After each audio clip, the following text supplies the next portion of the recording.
Hi everyone, and welcome to the launch event for our new course. We'll just allow a couple of minutes for people to get into the webinar and then we'll make a start.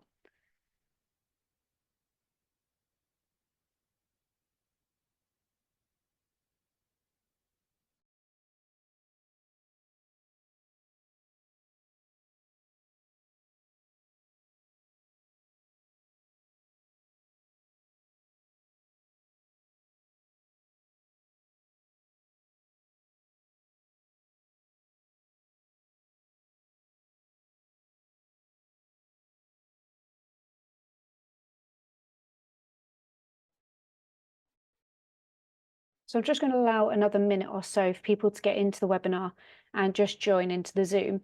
If you want to have a look at the link I'm just going to put in the chat function, it's to our hub page for the new course, so you can have a little look at that and read through the details on there. Also, if you would like to, it'd be great if you could introduce yourself in the chat function. So using the chat function just to say where you're from, so maybe the university, SU or organisation you're from in the chat function. It's always nice to see where people are calling in from. So if you want to do that, that'd be great. And then we'll make a start in about 30 seconds time.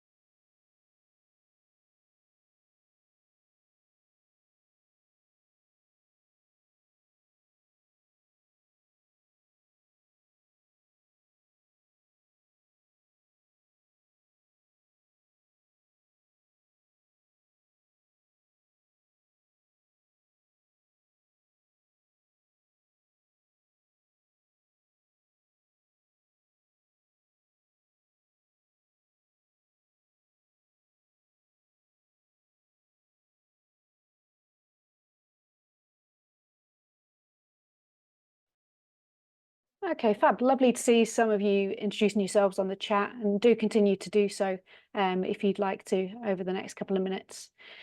So good morning / good afternoon, as it's just turned midday, and welcome to the launch event for our new course, Wellbeing Skills for Student Leaders. I'm very, very excited to launch this course today, and I'm excited to tell you a little bit about it. So the session will be recorded and it will be put onto our YouTube channel, so you can access this at a later date or send to colleagues if you need to. And I'm just going to run through some quick housekeeping points and the itinerary for the session, just so you know how that'll go. What we'll do is we'll use the Q&A function to ask any questions. So if you have any questions throughout, please use the Q&A function. And then that is also a good way to store any unanswered questions, which will make sure we get answered after the session. And then if you have any tech issues or if you want to introduce yourselves, then please use the chat function as well. There won't be a break in today's session, but if you do need to step away at all, then just do. And the session will be recorded so you can play it back at a later stage. In terms of timing, we will run the session till about 12:40, 12:45, just depending on how many questions we get and the discussion that we get into. So for those of you who I haven't met in person or over the internet, hello, I'm Sophie Cohen-Jones. I'm training manager at Student Minds. My role is to run and develop all of our training programs. So I might have trained some of you, I might have met some of you at various events, but it's really nice to get the chance to kind of come together and meet people as well. And I'm also joined by Emily Millard, who is our program officer for training as well. So the itinerary for today's session and what's coming up, I'm going to take you through our current training programs so that you can see where the new program sits. Then I will introduce our new course, so Wellbeing Skills for Student Leaders. What is the course? Why was it created? And how does it fit into the sector and alongside our other programs? We then have some insights from our pilots. So we have Hannah here from the University of Nottingham SU, who will talk through some insights from the pilot that they did. And then we will have a little bit of time for Q&A as well. So we're going to start the session by running a few polls. So we're going to give about a minute and a half for these polls to be answered. So please answer the following to your best ability. If they don't apply to you, don't feel like you have to answer. And we're just going to keep these polls open for about a minute or so. So we'll just give you a little bit of time to complete the questions so we can gauge who we have in the webinar.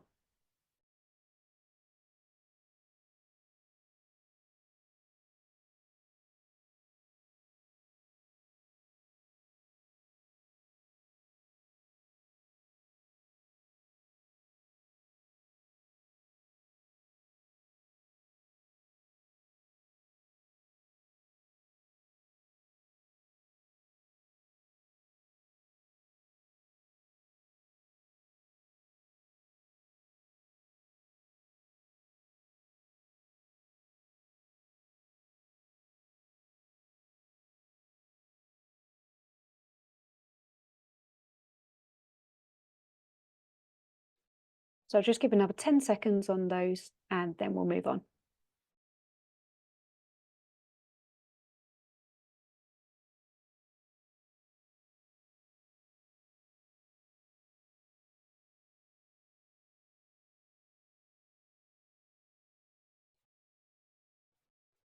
Fab, thank you for completing those. It just gives us an idea of and a gauge of who we've got in the webinar and what kind of training you might currently do for your student leaders. So I'll talk you through our current training programs and what we currently offer, and then take you through our new course. So currently at Student Minds, our training programs are designed for any staff working in universities, student unions, or accommodation providers within the UK. So firstly, we have our Train the Trainer courses. So we have 3 Train the Trainer courses as of today. They aim to upskill staff to deliver our various student workshops. So we have Look After Your Mate, which is designed for students who may be looking out for or supporting a friend or a peer. We have our Wellbeing skills for student leaders, which I will come on to on the next slide. We have our Mental Health in Sport course, which is designed for students who are looking out for a teammate or also helping to create a positive club culture around mental health. And this is often used in sports committee training by our trainers. And all 3 of those are delivered to staff online via 3 modules. There's also a hybrid option whereby we can come to your university or SU to deliver the live workshop in person. So that's our Train the Trainer courses. And we also have our accommodation training, so our supporting student mental health in accommodation settings. This is not a Train the Trainer course, and this course involves several live workshops. These can be either online or in person, and it's designed for any staff who work in accommodation, and it gives staff the skills to look out for signs that a student might be struggling, works through several scenario-based activities, and works to know how to support students to access further professional support within their boundaries. So these are our current 4 courses, and over the past year we've been very busy working on developing our new Train the Trainer course and new student workshop, which is Wellbeing Skills for Student Leaders. The QR code on the right takes you through to our hub page, so you might want to just open that and have a look as well. So I'll go through the what, the why, and the how in terms of the wellbeing skills for student leaders. So the development of this course came about because we knew that some of our Look After Your Mate trainers were using that student workshop in their training and induction with student leaders and student volunteers. And we did some listening with our trainer network and the wider sector. And we noticed that there was quite a gap in training courses and student workshops with the purpose of upskilling students who are specifically in those leadership roles or volunteer roles. And the gap was to give them skills to look out for their peers and the student community, so the wider student community, not necessarily friends or teammates, but also to maintain the boundaries of their role whilst looking after their own mental health and well-being. So really knowing the roles and responsibilities that go with that student leadership role. So what we did then was we contacted some of the trainers that we knew were using this workshop, the Look After Your Mate workshop, to train student leaders, to ask if they'd like to work with us to create and develop a new student workshop. So we piloted working with King's College London SU and the University of Nottingham SU on 2 pilots for the student workshop.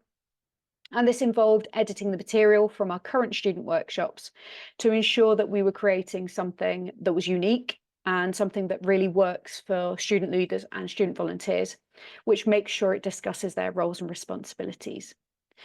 What we then did was we revisited the workshop content after each pilot using the feedback so that we could make changes based on student and staff feedback in this as well. So if we go on to the how, so how will it work? How does it fit into our other courses? This Train the Trainer course equips student union and university staff with the ability to deliver the Wellbeing Skills for Student Leaders workshop to students on campus or online. And this involves 3 modules. So modules 1 and 2 are pre-recorded to work through in your own time. And then module 3 is a live workshop online via Zoom. And in module 3, you get to meet, you get to practice facilitation and delivery of the workshop. You get to meet, other trainers. You get to practice facilitation and delivery of the workshop, and also share good practice with the other trainers that are in there as well. And the student workshop is aimed at those students who are in leadership and voluntary roles, students such as peer mentors, course reps, and committee members. And student leaders may need to look out for their peers who might be facing challenges whilst at university. And we hope that this session gives those students the skills, knowledge and confidence to support not only their student community, but also maintain the boundaries of their roles and know how to look out for their own mental health and wellbeing as well at the same time. So our first pilot we did was with King's College London SU, and we worked in collaboration with some of their current Look After You Mate trainers and also their students to create a student workshop specifically for their peer mentors. And this workshop aimed at giving them the knowledge, confidence and skills to look out for peers within their role. What we did was we amended a lot of the activities from both Look After Your Mate and Mental Health in Sport and made sure that the focus was on the roles and responsibilities of their peer mentor role, and making sure that we got the right balance because it was part of their training and induction for the role. And one of the staff members at KCLSU that we worked with said that they were excited to have worked with Student Minds in creating a training that meets the needs of their student leaders, and it was co-produced by them and their brilliant team of trainers. They'll be trialling the fully in-person option for their peer mentors and wellbeing leads as they go into the new academic year. I just want to take you on to having a look at what impact was made on the students after they went through the workshop. So in our pilots, we asked students to complete a quick survey with some questions about their knowledge and confidence, both before and after the workshop. And one of the questions that we asked was, how confident do you feel in your ability to establish and maintain the boundaries of your role while supporting a peer? And we asked this on a scale of 1 to 5, so 1 being low and 5 being high. So you can see the 2 bars. We have green showing the answers given before the workshop and teal answers given after the workshop. So you can see that after students went through the workshop, they had an increase in their confidence establishing and maintaining their boundaries after attending. Also, we found that after pilot 1, there was an individual 49% increase in students' confidence in their ability to establish and maintain the boundaries of their role. So we know that it is working towards the aims and objectives of the workshop. To take you on to some further impact and some key quotes from our first pilot, some of the key things that students said they will do differently after the training were to set boundaries in their roles and also to signpost more effectively with their peers, which really reflects the areas that students found helpful in the training. And it's great because that's one of the main objectives of the workshop as well. And this also reflects the areas students found most helpful. So students said that the training really helped me in all aspects of my role. I'm now aware of who to signpost to, and I'll be prepared if this is needed at a future wellbeing event. And also following on from this workshop, I'm going to set boundaries of my role in terms of time, etc. I just want to take us on to now one of our wonderful staff members at our second pilot SU. So I'd like to introduce Hannah Vile from the University of Nottingham Students' Union, who we've been working with collaboratively to create the course and the workshop, just to give some insight from pilot 2 and to give everyone a rest from my voice as well. Over to you, Hannah. Thank you for that introduction, Sophie. I'm just going to share my screen to share the slides.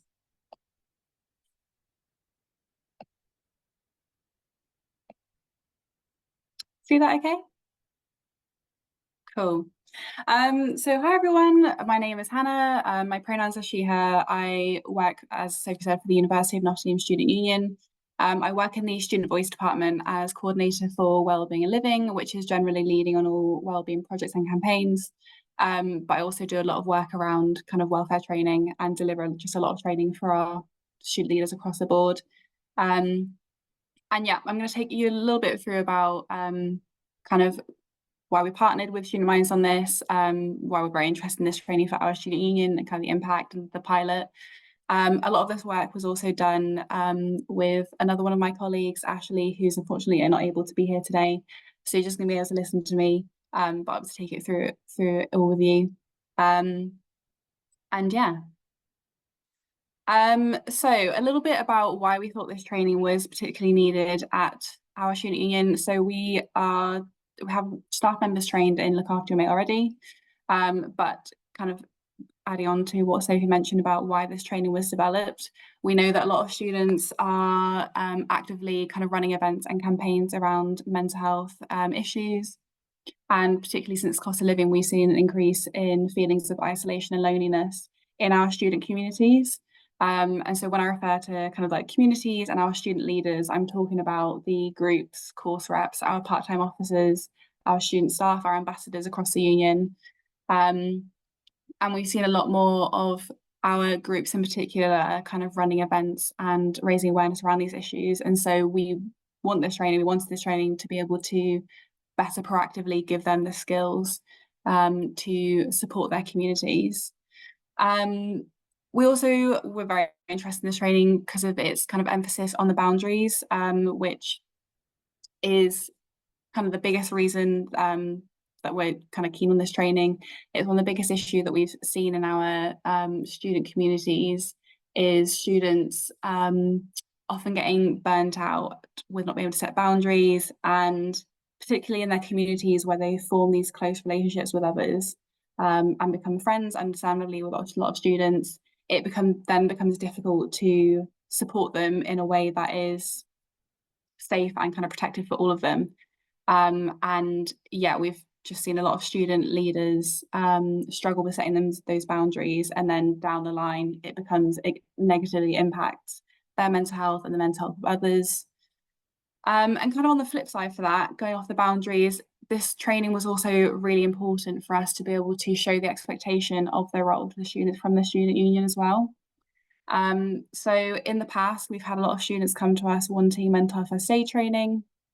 We give them, well, we did give them Look After Your Mate, but we would now give them this instead, which kind of just falls in line with kind of our thinking that mental health first aiding, we feel, sets the expectation for students that they are the first person that has got to deal with kind of a wellbeing crisis, and it sets a lot of expectation on student leaders that really student volunteers shouldn't have. You know, the vast majority of students who are supporting students who are kind of dealing with mental health issues, perhaps in those communities, are unpaid. And so we thought this was a better option.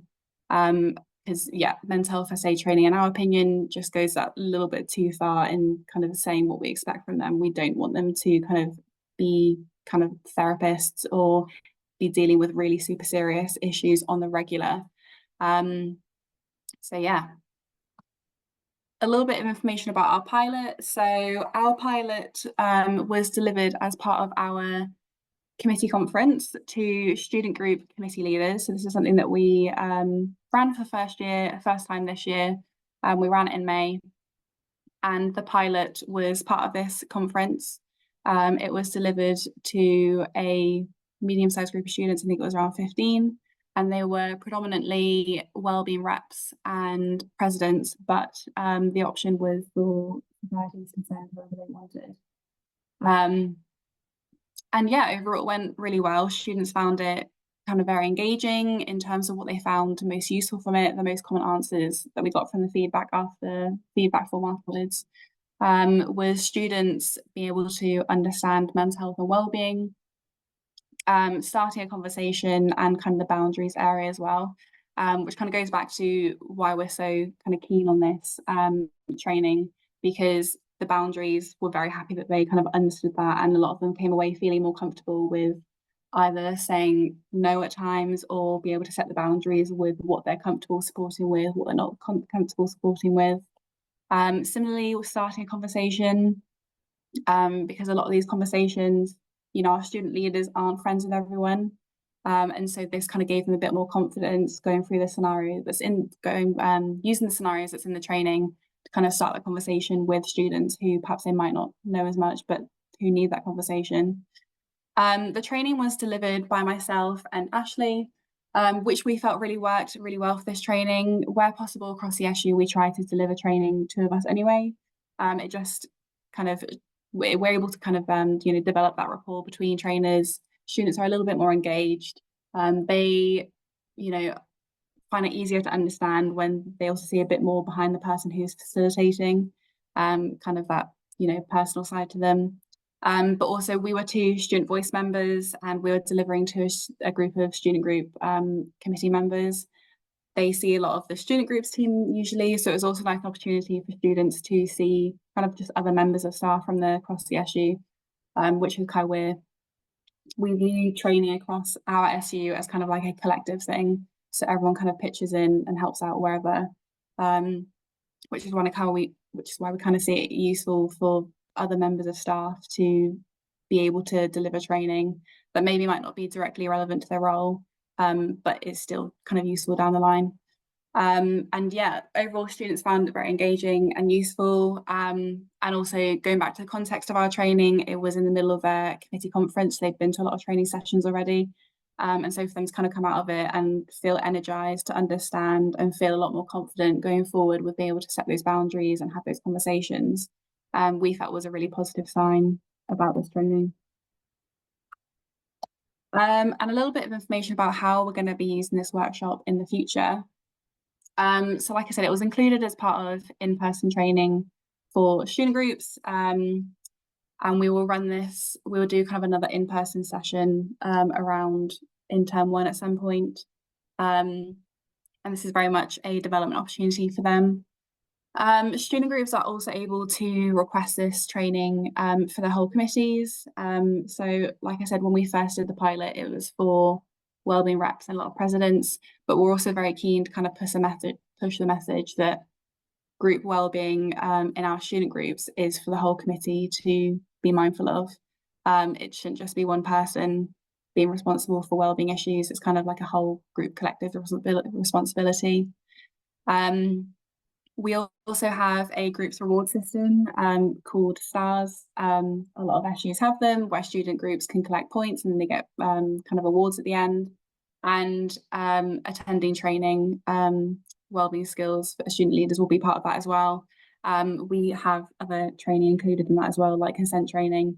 So it's kind of like a very usual expectation for students. We also offer this as part of campaigns.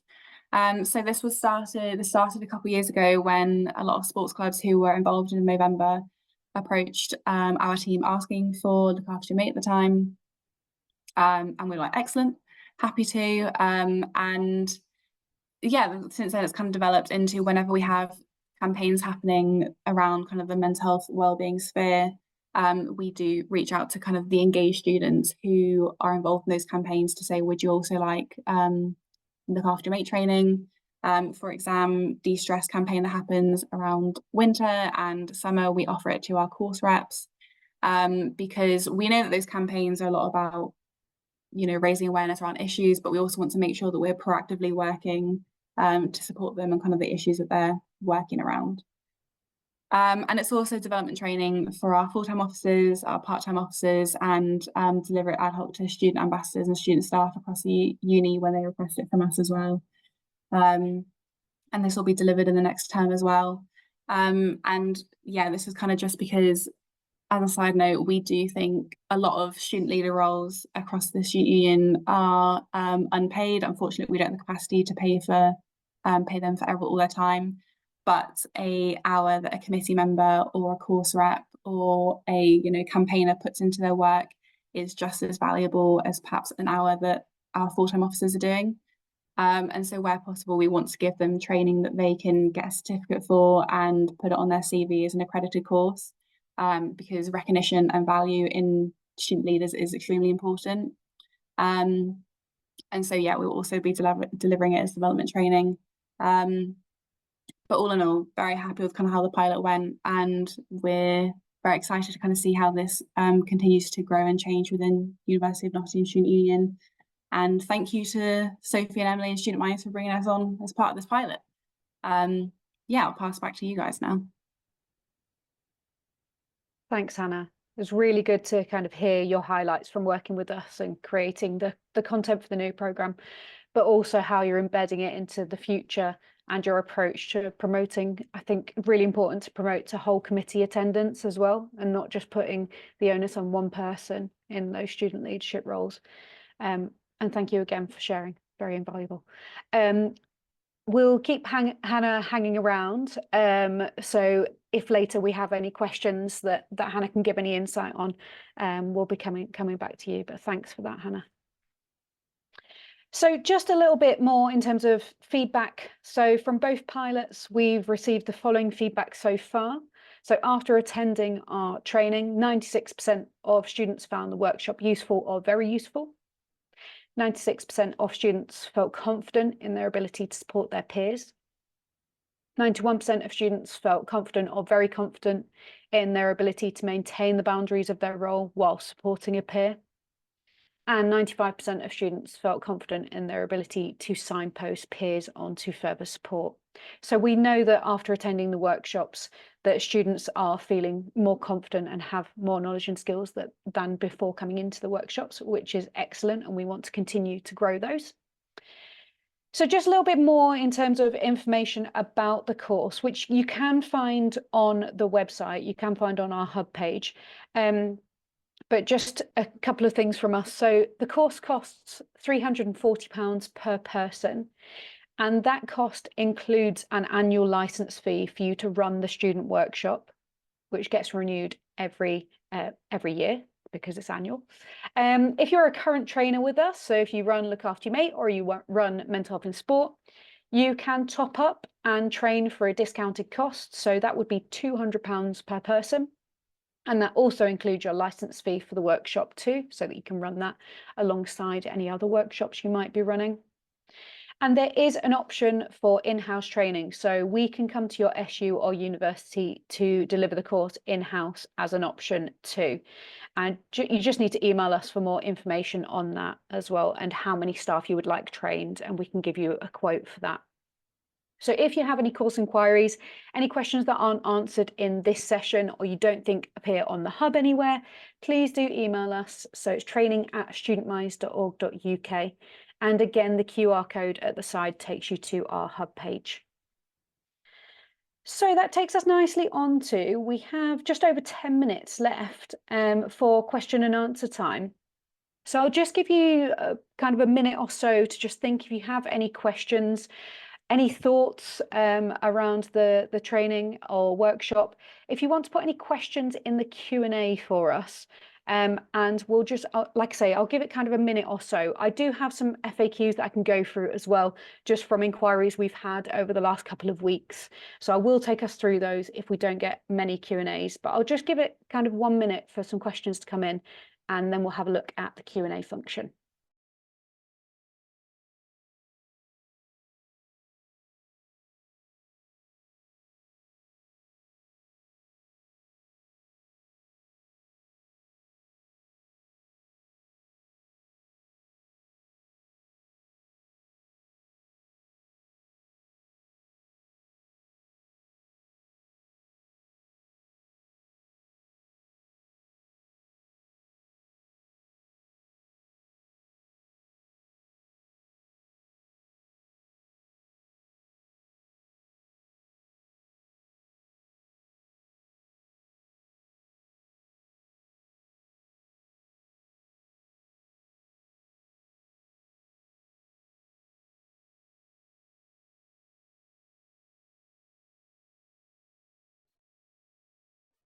Fabulous. Right, let's get to the Q&A function. Let's see what we've got in there. So first one, just to clarify, the 3 modules are for facilitators. Is the actual training for students 1 session, and how long, please? Yeah, absolutely. So the 3 modules are for the facilitators, so for the university staff. The actual workshop for students is around 2 hours and can be delivered either in person or online. Hannah, I'm sure the sessions can last a little bit longer than 2 hours if you have kind of the activities go for a little bit longer than it said in the trainer outline. I don't know if there's anything else you want to say around kind of the time that the workshop takes. Yeah, I think you kind of covered it. Usually it goes a little bit over, and we like to allow a little bit of time afterwards for questions that a student might not feel comfortable asking in front of the whole group. But yeah, kind of just going off you said. Lovely, thanks for that. Yeah, so good idea if you are booking a room to book it for kind of 2.5 hours, just in case there's a little bit of buffer time there as well. Another question, can you explain the benefits of the train the trainer model rather than student minds just delivering directly to students? Yeah, absolutely. It's a model that we came up with when we first established Look After Your Mate back in 2014, 2015. And it just allows us to upscale delivery to students and make the most impact to students. And also we're training up you as facilitators on campus because you are the experts on campus. You know your students best. You know where to signpost. You know what services are available on campus as well. So that's why we use the train the trainer model, and hopefully that answers that. But if anyone wants to jump in as well on that, then please do. Next we have, how long do you think the online modules will take? What are the timings for module 3? That should be on the hub, but I'll just take you through it anyway. So the online modules, so module 1 and 2, roughly take between 1 and 2 hours each. And then the timings for module 3, that is a 3-hour workshop. So hopefully you can get that information on the hub as well, but hopefully that clarifies that one. Another question, do staff need a basic knowledge of student mental health, or will the course provide them with this? So the answer is no, you don't need a basic knowledge of student mental health. So module 1 actually covers that. So it's an intro to student mental health, gives you kind of definitions around mental health and wellbeing. Who are student minds? How do we talk about mental health at student minds? So we very much kind of give you that basic knowledge of student mental health. So I don't think you need that before coming onto the course or any of our Train the Trainer courses. And how many staff would you recommend taking this training from an organisation? Is 1 okay, or does it work better with 2 or more? I think that's entirely up to you in terms of how big your organisation is and how many students you want to kind of make an impact on or want to train up. We advise training 2 or more, just so I know, as Hannah was saying, it's great to have 1 or 2 trainers delivering the training. And if you have 2 trainers, you obviously build rapport with that other trainer. If there's anything that happens in the workshop and anyone needs to step out, then you always have someone that can go and check on that student. Any other benefits, Hannah, from having 2, just in terms of like taking the workshop or running the workshop? Yeah, I think it just gives you a lot more options kind of and flexibility of what to do with it across the union. I mean, in kind of our busy periods like freshers, when we're delivering training to a lot of, either students helping who are student staff or groups, committees, or people who are going to be helping with freshers. Sometimes it just helps with capacity as well for us to be able to, deliver multiple sessions perhaps per week. And again, it goes back to students seeing more staff across the union or the university as well. Yeah, absolutely. And also, Hannah, for the next question, which is how many students max would be best to run these sessions? I know you said you ran to about 15 in each session. Yeah, I think you could possibly do between 10 up to 25, I think. I'm trying to think back to the sessions that we've done with Look After Your Mate. Not massive, because you still want to kind of have time for conversations and students feel comfortable to have those conversations, because if you're delivering training to student leaders from a wide pool of students, they're not going to know everyone. But yeah, I think in that range works. Yeah, absolutely. And I think that's where it goes back to how many facilitators, do you have with the session? And actually, if you have more facilitators, you can run it to more students in the room. So if you have 1 facilitator, I would say no more than 15 students. If you have 2, 3, etc., I think you can definitely run it to a few more than 15. So what are the main differences between this and the look after your mate training? Not sure I'm clear on this. No, apologies if I wasn't clear on this. So the main differences between this and look after your mate. So the look after your mate workshop is aimed at students who might be supporting friends. So they actually might have a relationship with that person already and have that rapport. Whereas the Wellbeing Skills for Student Leaders workshop is aimed at students who are in leadership or volunteer roles. So if they're in leadership or volunteer roles, they might be actually discussing a student who has difficulties that they don't actually know or don't have much of a rapport with. So it's about that, but also it's about understanding their role and responsibilities. Where does their role and responsibility start and stop? What are their boundaries, which would be very different than a friend's roles and responsibilities. Hopefully that makes it a little bit clearer. And one more in the Q&A, and then I'll go over to the chat because I know there's some questions in the chat as well. So in a nutshell, staff attend online training with 3 modules, which are approximately a couple of hours each. This costs £360 a year, but subsequent years would be 200.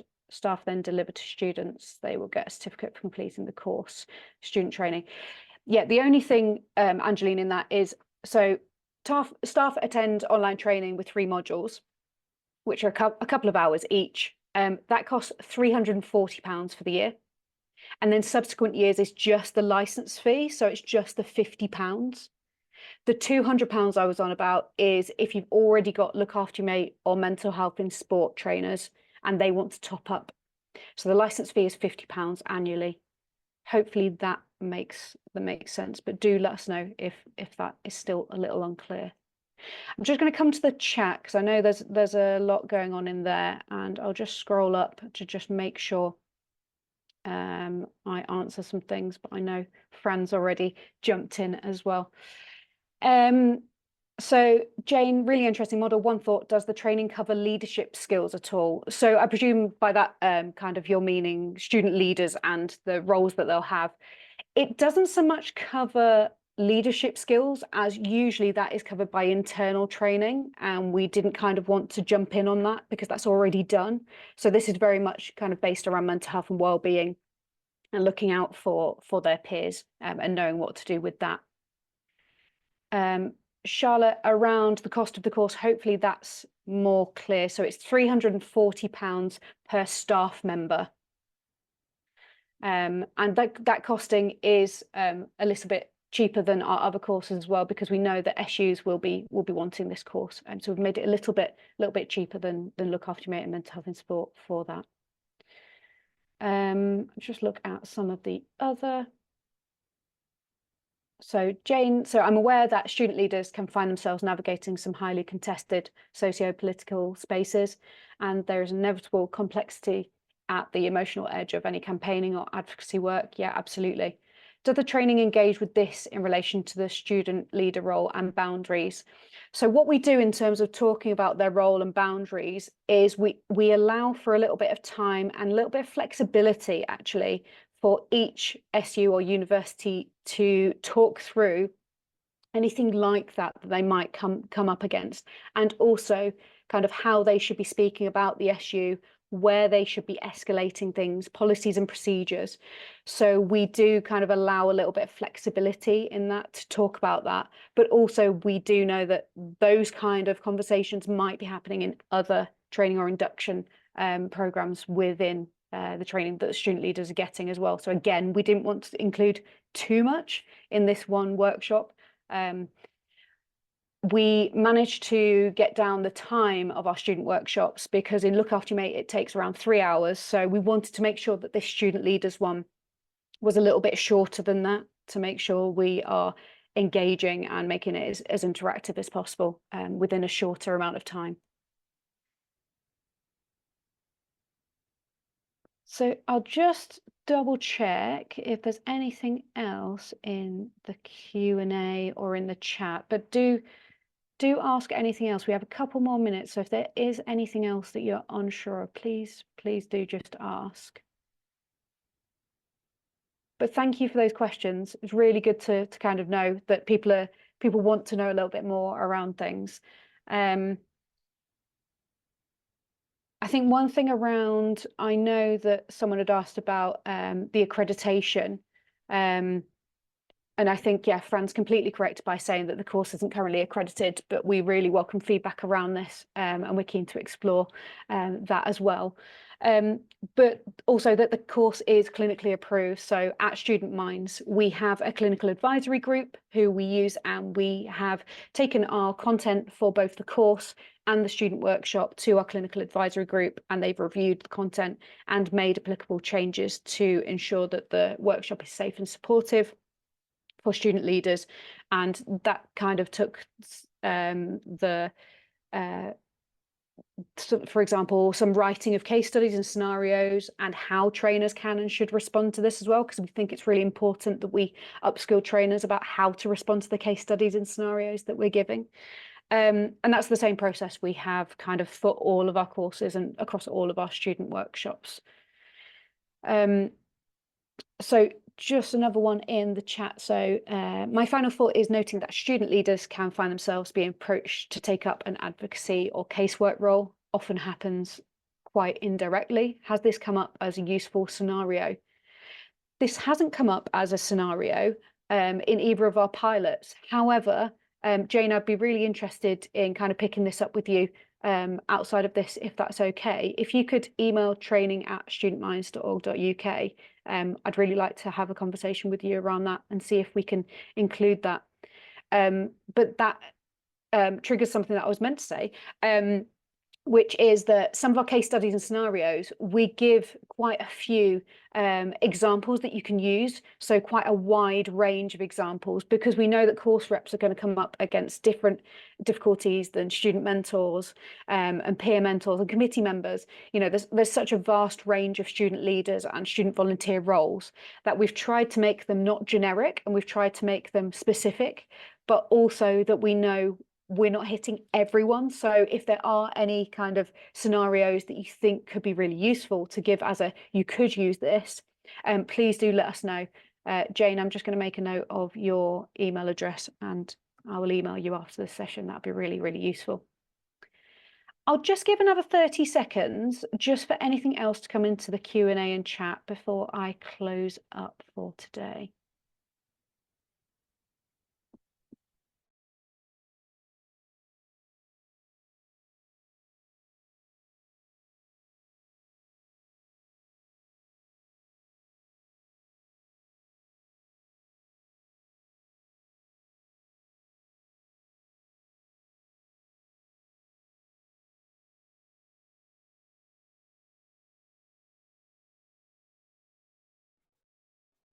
Okay, so I don't think there's anything else in the chat or Q&A, but do feel free to email us if you have any further questions. I just want to say thank you. Thank you so much for coming along to the session to find out a little bit more. Do have a look at our hub page. Do email us if you want to ask any questions, or, for example, if you'd like to be involved in creating any more scenarios or case studies, or talk through how we created those a little bit more. Also, thank you to Hannah from the University of Nottingham SU. Lovely to have you here, and some great insights from our pilot and how you've worked with us and your experience with the new course and development. So like I say, please do have a look at the QR code there for our hub page, and you can now sign up to our course online, which is really exciting. So if you are interested in training up a team of staff or a staff member, let us know and we can discuss coming to deliver this in person for you as well. Thank you, and hopefully we'll see you at one of our training sessions soon. So thanks very much, everyone. See you later.